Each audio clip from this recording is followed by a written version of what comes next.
You're watching Town Talk. Joining me today is Stacy Cullen. Stacy, you are the Caregiver and Support Services Coordinator for the Barnstable Council on Aging. Oh.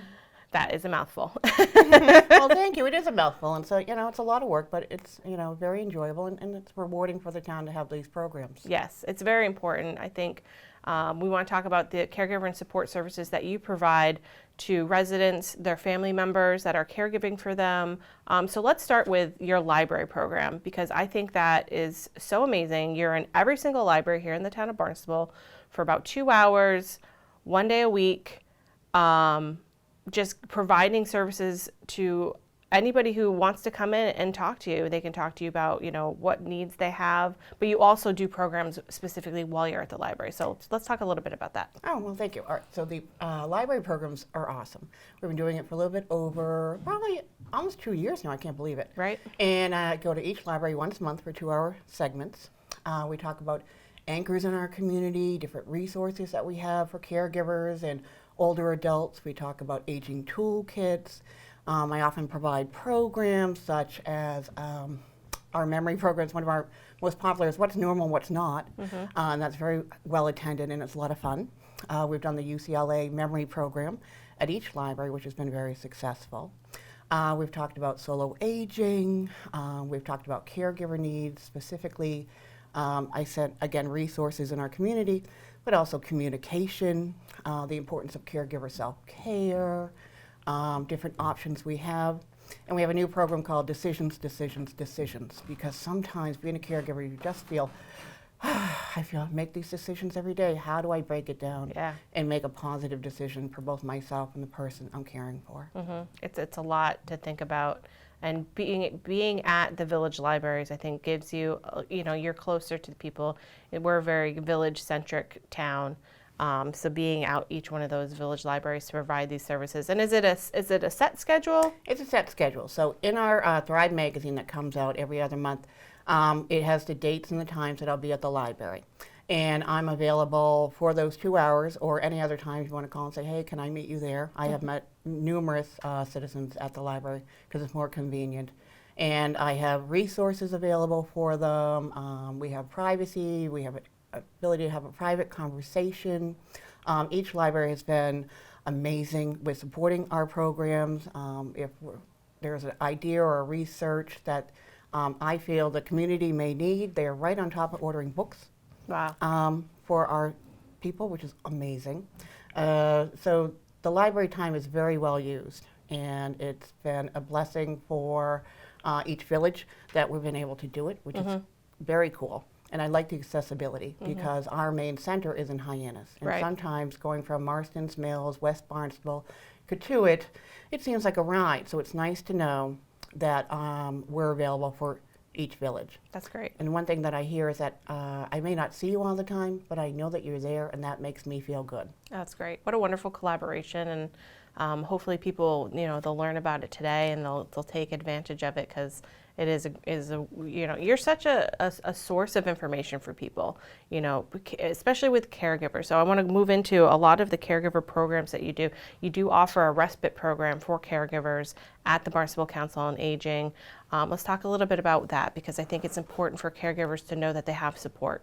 Oh yeah, well, we do have a respite program.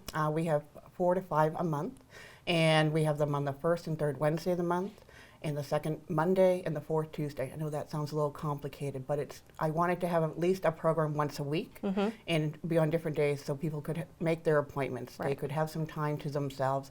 They knew their person was engaged, they were safe, they're amongst their peers and with well-trained volunteers and staff. Yeah. And so the caregiver could spend some time regrouping, refreshing, because as we know, as being a caregiver, there's a lot of give.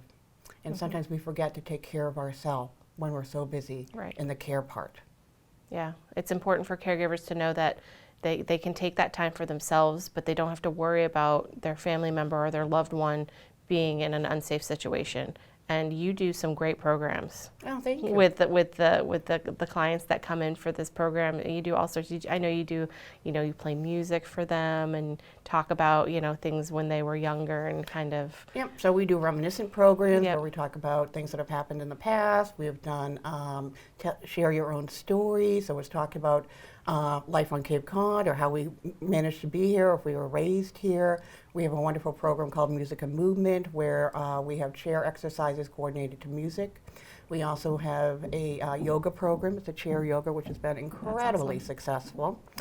We just got a wonderful grant through the Mass Council for Music and Sway, so it's going to coordinate live music with some exercise. Oh, cool. Which is kind of very cool, which will be coming up this summer.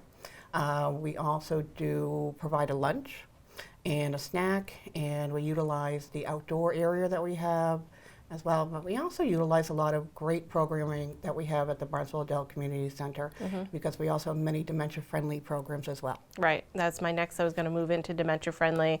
Let's talk a little bit about that, because you do programs for the clients and the caregivers. Yeah. So the respite is for specifically, it's a structured program for the person who, who has in need of the respite, and the caregiver has the ability to spend some time on their own. We also have dementia-friendly programs, again, the Music and Movement, which is Monday afternoons, and we also have numerous entertainers that come to the Adult Community Center, the Barnstable Council on Aging, which are considered dementia-friendly programs. We have the Ukulele Club, which is dementia-friendly. So we're really trying to expand those programs that will be utilized by both the caregiver and their person, so you can go on and have a good time and have fun. Right. That's amazing. And you offer training to become a dementia friend. Yeah. So let's talk about that, because I think that's important. I think people need to understand how to interact with people who have dementia in a positive way, because I feel like sometimes people get a little nervous. It can be a little unsettling because you're not sure what to do. So you do offer programs that people can learn how to be what you call a dementia friend. A dementia friend is a great program. It's a global program. Started in the UK and then Japan, and it's come to the United States. We have over 10,000 people in just the state of Massachusetts that have taken the Dementia Friends program. We offer it through the Barnstable Council on Aging, and basically it's an overview of what it's like to have memory impairment and how it affects your brain. And it also explains how to improve our communication with somebody with memory impairment, which would better our ability to work with that person, or to share information and understand how they process the information successfully as well. And there's also a great video of people who with early stage memory impairment, and they explain what is going through their mind and how it affects their life and lifestyle. So most people come out with a basic understanding and a better understanding of the person who might have memory impairment that's in their life. Wow, that's great. And you offer, how often is that offered? I traditionally do it probably every quarter, so it's definitely offered 4 times a year. I just recently did it at the Centerville Library, and many of their staff attended, and it's been very helpful working with some patrons. That's great. That's wonderful. Let's talk about Destination Respite, which is you work with the Dennis Center for Active Living. I want to make sure I say it right. The Dennis Center for Active Living. The director over there received a grant, and it is a community-wide grant that Yarmouth and Barnstable is included in. That's great. And we've been able to expand our respite program. So we traditionally used to offer about 10 hours of respite a month, and now we're offering 18 hours of respite a month, which is amazing. That is amazing. And this is a grant that's going to run to March of 2025. And this lets us be able to include more families, more people in need, and provide more hours of respite to people in our community. Yeah, it's important. I think it's important that you provide such a service to everyone in the town. Is there anything that we didn't touch upon that you want to make sure? I mean, you do so many different programs. I highly recommend anybody who's watching, grab the latest issue of Thrive. It comes out every other month, so the next one that's going to come out is May, June. And you offer so many programs. There's all sorts of other programs that aren't offered through support groups and things like that, that I think that there's a wide variety of services out there for people, and I think maybe sometimes people don't understand that there's help out there for them. I know, and that's one of the reasons why we're at all the village libraries, so we can be more accessible as that. But in our Thrive magazine, every month we have a list of support groups for caregivers. We also have a support group that's run by the Alzheimer's family. That's for the caregiver and the person who's afflicted with memory impairment, which has been very successful and amazing. Yeah. Elder Services runs another support group. We have numerous resources in our magazine for local agencies, from the VA to Elder Services to Meals on Wheels as well. Wonderful. Thank you. Great. Stacy, thank you so much for joining us today. Oh, well, thank you for having me. I appreciate it.